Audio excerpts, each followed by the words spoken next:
بسم اللہ الرحمن الرحیم. السلام علیکم. میں ہوں سعدیہ سادات. 2011 میں کنٹیجین نامی مووی بنانے کی آخر کیا ضرورت پیش آئی؟ No treatment protocol and no vaccine at this time. You had a seizure this morning, Beth. She had a history of seizures and allergies. As of last night, there are 32 cases.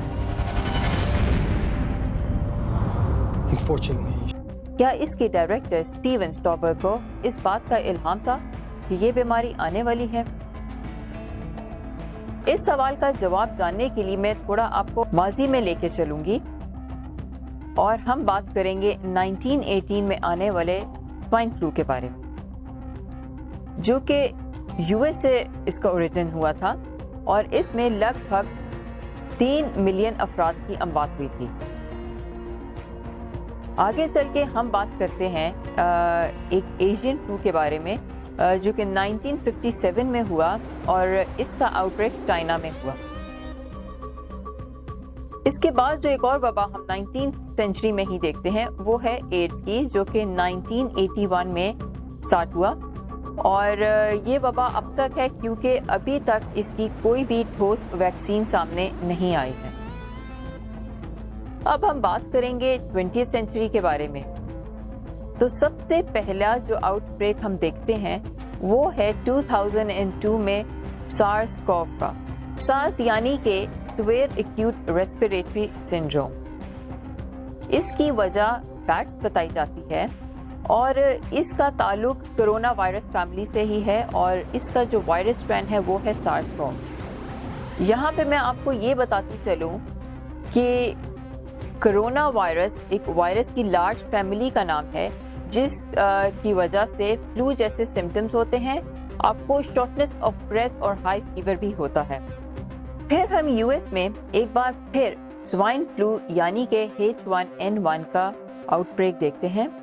یہ out break ہوتا ہے between 2009 and 2010.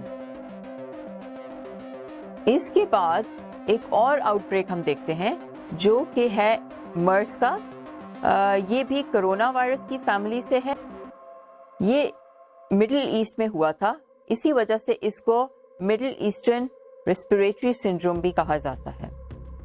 اس کا تعلق بھی corona virus کی family سے ہے. اور اب ایک اور ہم لوگ آؤٹ بریک دیکھتے ہیں ایبولا وائرس کا اسی دوران میں. وہ ہوتا ہے 2014 سے 2016 کے دوران.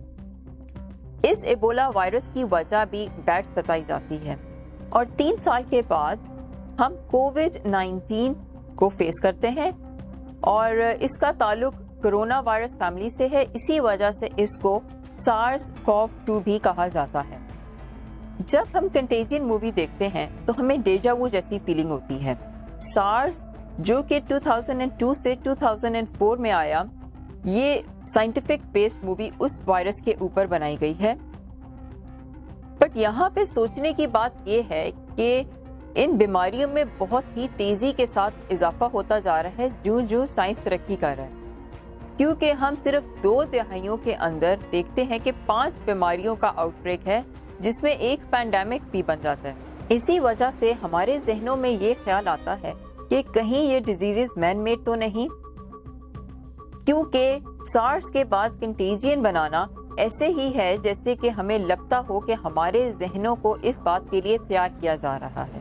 اب اگر ہم اس بات کی کڑی اس بات کے ساتھ جوڑیں کہ کیسے 2014 میں براک اوباما نے، 2015 میں بل گیٹس نے اور جون 2019 میں ابو طلال غزیلے نے اپنی تقریروں اور تحریر میں ہمیں اس آنے والے برے وقت کے بارے میں پیشن گوئی کی.